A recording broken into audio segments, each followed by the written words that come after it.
Ration card आया? सुबह बस में जा रहे? कौन दे रहे सब? तुम दे रहे सब और हम रेवंत रेड्डी साहब दे रहे, कांग्रेस की सरकार दे रहे. ఇచ్చినమ్మా ఇది రేవంత్ రెడ్డి గారు. రేవంత్ రెడ్డి సన్న బియ్యం వస్తుందా? వస్తుంది సార్. రేషన్ కార్డు వస్తుంది సార్. మీ ఇంట్లో పోతురా? ఏడ బస్సులో పోతాను సార్. నీకు పైసలు అయితే మిగులుతున్నాయి కదా. సార్. ఇంకేం అమ్మా ఎట్లుంది ప్రభుత్వం రేవంత్ రెడ్డి గారు? సన్న బియ్యం వస్తుందా?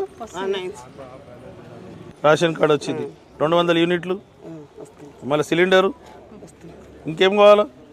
అన్నీ ఉన్నాయి. అన్నీ ఎవరు ఇస్తారు?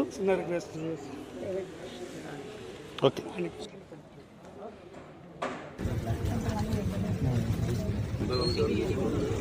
ఈరోజు సికింద్రాబాద్ మండల్ రెవెన్యూ ఆఫీస్ నుంచి 26 మందికి కళ్యాణ్ లక్ష్మి షాదీ ముబారక్ చెక్స్ ఇచ్చారు.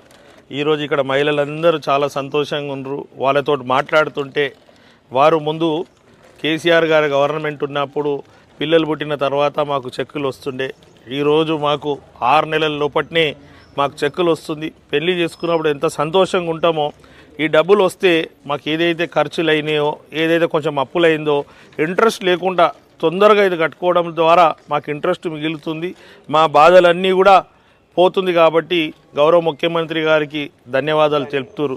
అదే కాకుండా వీళ్ళు ఏమంటారు అంటే సన్న బియ్యం కూడా మంచిగా ఇస్తారు, దాంతోపాటు ఉచితంగా బస్సు ప్రయాణం కావచ్చు, రేషన్ కార్డు కావచ్చు, 200 యూనిట్లు ఫ్రీ కావచ్చు, 500 రూపాయలకే సిలిండర్ ఇవ్వడం కూడా ప్రభుత్వం అందరికీ రీచ్ అవుతుంది, అందరికీ పథకాలు అమలు అవుతుంది అన్నందుకు మొత్తం మహిళలందరూ సంతోషంగా ఉన్నారు. గతంలో ఏంటంటే మాటల రూపంకి ఉంటుండే, ఎందుకంటే దొడ్డు బియ్యం తినలేకపోతుండే, సన్న బియ్యం కొనలేని పరిస్థితి ఉంటుండే.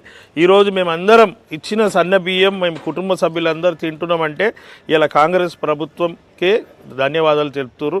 ఈరోజు అందరు వర్గాలు సంతోషంగా ఉన్నారంటే కాంగ్రెస్ ప్రభుత్వం ద్వారా అని కూడా ప్రతి ఒక్క మహిళ ఇక్కడ చెప్తుంది. మీరు అందరు విన్నారు కాబట్టి వారికి మేము ఇవన్నీ చేయగలుగుతున్నాం ప్రభుత్వం తరఫు నుంచి, నా తరఫు నుంచి. అంటే వారి నమ్మకంతో మాకు ఓటేసి మమ్మల్ని ఆశీర్వదించినందుకే వారికి మేము చిన్న సేవ చేస్తున్నాం.